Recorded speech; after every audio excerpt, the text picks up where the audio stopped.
কোনো সময় ভেবেছেন কি যে কার কাছে আছে কাবা ঘরের চাবি? তিনি কোনো রাষ্ট্রপতি বা রাজা নন।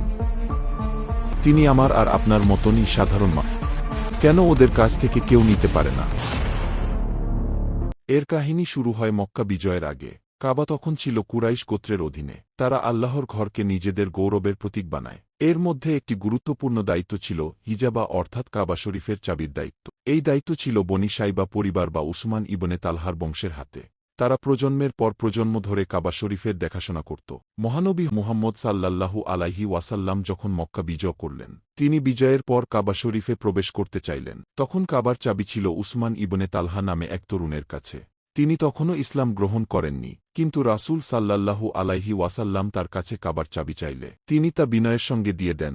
রাসূল সাল্লাল্লাহু আলাইহি ওয়াসাল্লাম কাবা শরীফে প্রবেশ করে নামাজ আদায় করেন, মূর্তিগুলো ভেঙে ফেলেন, আর কাবা ঘরকে তাওহীদের আলোয় আলোকিত করেন। এরপর সাহাবীরা চাচ্ছিলেন এই চাবির দায়িত্ব নবীজি অন্য কাউকে দিন।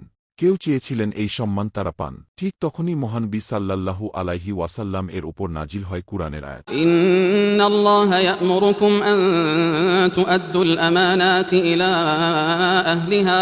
এর অর্থাৎ আল্লাহ তোমাদের আদেশ দেন যেন তোমরা আমানত তার যথাযথ মালিককে ফিরিয়ে দাও। তখন রাসূল সাল্লাল্লাহু আলাইহি ওয়াসাল্লাম চাবিটি পুনরায় উসমান ইবনে তালহার হাতে দিয়ে বললেন, উসমান, এই চাবি কিয়ামত পর্যন্ত তোমাদের পরিবারেই থাকবে।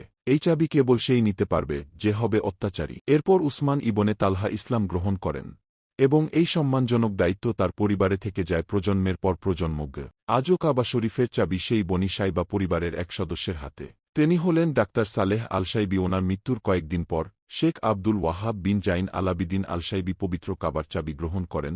পবিত্র কাবার ৭৮তম খাদেম হন। প্রতি বছর কাবা ধোয়ার সময় সৌদি বাদশাহ সেই চাবিধারীর কাছ থেকে অনুমতি নিয়ে কাবা খোলেন। এই এক চিরস্থায়ী সম্মান, যা কোনো রাজা বা শাসক নেননি, বরং এক আমানত হিসেবে রক্ষা করা হয়েছে কিয়ামত পর্যন্ত।